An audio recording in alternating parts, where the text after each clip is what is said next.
வணக்கம் தலைவரே. வணக்கம் வணக்கம். ஐயா உட்காரு.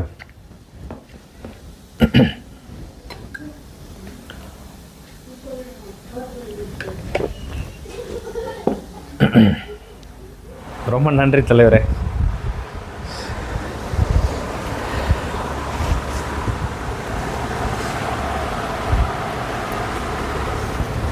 என்னய்யா, என்ன விஷயமா வந்த? ரொம்ப நேரமாக தலையை சுரிஞ்சிட்டு இருக்க, என்னன்னு சொல்லு. அது ஒன்றும் இல்லை தலைவரே, அந்த டெண்டர் விஷயமா உங்களை பார்த்து பேசிட்டு போகலான்னு வந்தேன். ஆமாய்யா, அந்த விஷயமாக தான் உனக்கு கால் பண்ண சொல்லலான்னு இருந்தேன். நல்ல வேளை நீயே வந்துட்ட.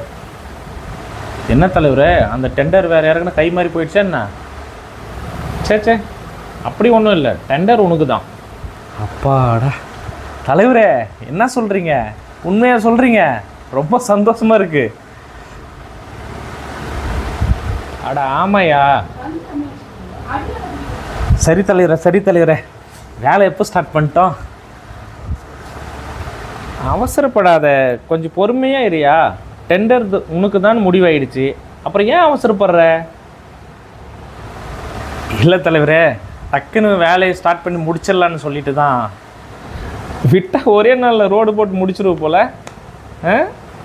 அவ்வளோ அவசரம்? ஆமாம் தலைவரே, எனக்கு கொடுத்த வேலையை முடித்தா தானே மக்களுக்கும் நம்பிக்கை வரும்.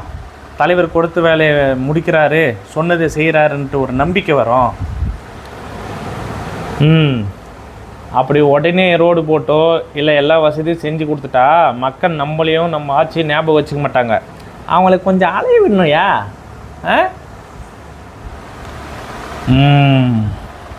நீங்கள் சொன்னால் சரியாக தான் இருக்குது தலைவரே. ஐயோ, உனக்கு 10 கோடிக்கு டெண்டர் கொடுத்துருக்கையா? ஓஹோ, சூப்பர் தலைவரே. இது வரைக்கும் யாரும் போட்டு கொடுக்காத மாதிரி வேற லெவலில் ரோடு போட்டு கொடுத்துட்றேன். இரியா, நான் ஒன்றும் சொல்லியே முடிக்கல.